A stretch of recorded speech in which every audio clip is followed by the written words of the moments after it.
Hindou Oumarou Ibrahim pour l'Indian Post. Pudenma. Merci de m'avoir invité d'abord. Je suis très fan de vous et je suis trop contente de trouver déjà des jeunes qui sont très courageux, très engagés et qui sont mixtes en plus pour faire cette interview ou cette discussion, je préfère.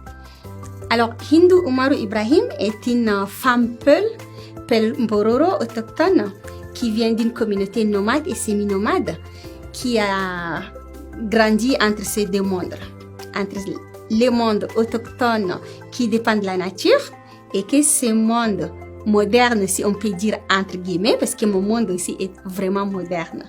Et Hindou est une femme qui se bat pour la protection de l'humanité, la protection de la planète, en s'inspirant de sa communauté. Tu es officiellement née à N'Djamena. Mais est-ce que tu pourrais nous raconter l'histoire officieuse derrière ta naissance? La plupart du temps, dans le monde moderne, on doit avoir des papiers de naissance, là où on est né, même des heures, ainsi de suite. Et là, on dit, bon, t'es né quand? T'es né où? Comme je suis obligée d'en avoir un, j'ai dit, bien sûr, je suis née à N'Djamena. Mais dans la vraie vie, dans la réalité des hindous, je suis née dans les communautés. Je suis née dans une brousse où il n'y avait pas une infirmière ou une sage-femme et il n'y avait pas un hôpital. Donc, je suis née dans le courage des femmes autochtones Peul Mbororo, de ma mère, dans les bras de ma grand-mère. Et je suis née là où il n'y en avait pas, je sais pas, un stérilet ou bien une lampe de Gillette, ainsi de suite, pour couper le cordon ombilical entre ma mère et moi. Et c'est ça que je trouve aussi très intéressant pendant ma naissance, parce que l'effet d'utiliser les lames de Gillette dans des communautés, il y a un risque de transmettre les tétanos entre soit la maman et l'enfant, soit tous les deux, soit un seul.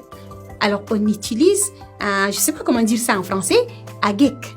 Agek, donc, kana salo, yani kana goda. Il y a des agek spéciales.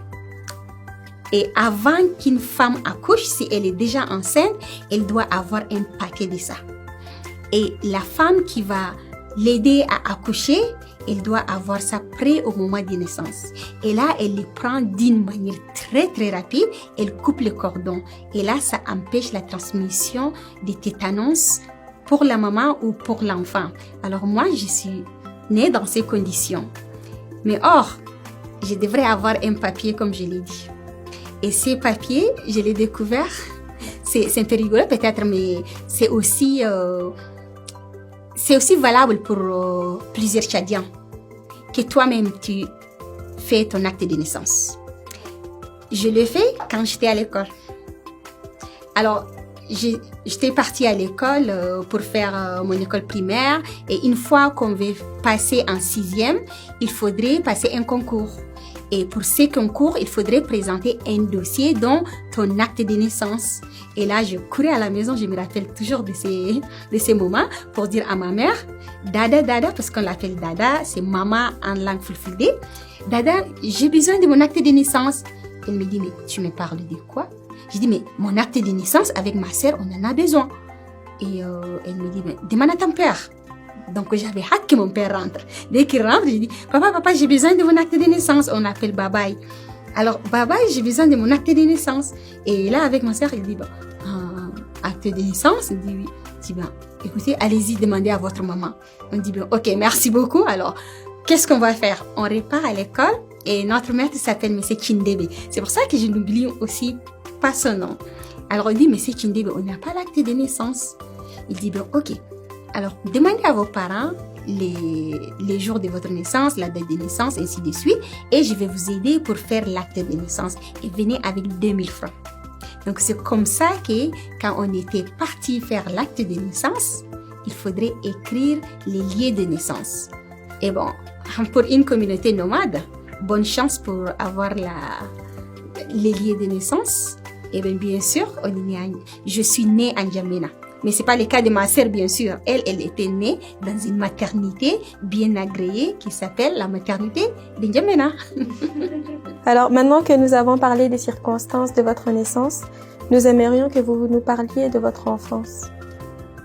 Mon enfance, ça reste aussi un souvenir mémorable pour moi et bien sûr que je vis tous les jours.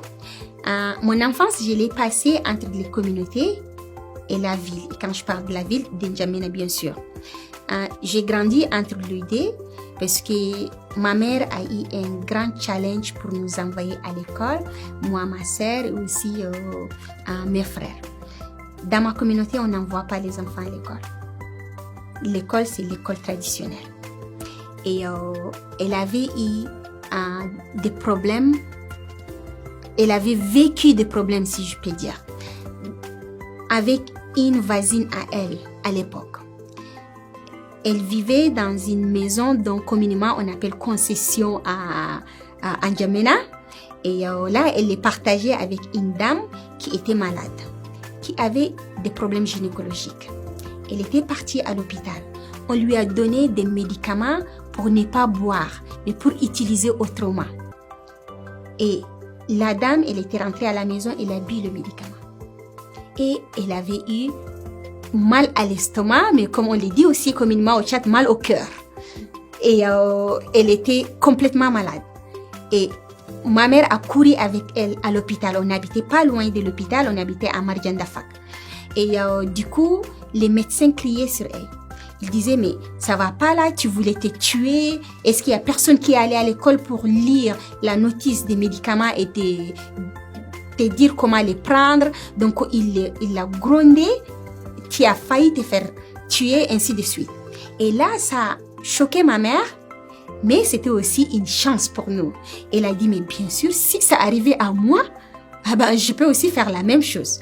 Elle a dit, mais ça ne pourrait jamais arriver à mes enfants. Donc, elle était rentrée à la maison. Mon père n'était pas là. Et comme on vit dans une société patriarcale, tu peux pas prendre des décisions sur tes enfants sans que leur papa puisse donner son mot. Mais elle a décidé de nous envoyer à l'école, moi et ma sœur. Et c'est là où elle a eu des problèmes. Alors, la famille de mon père qui a quitté la communauté pour venir, pour dire, mais elle est devenue folle, elle envoie les enfants à l'école. C'est pas possible d'envoyer nos enfants à l'école. Est-ce que c'est parce que ton mari est en voyage que tu commences à devenir folle?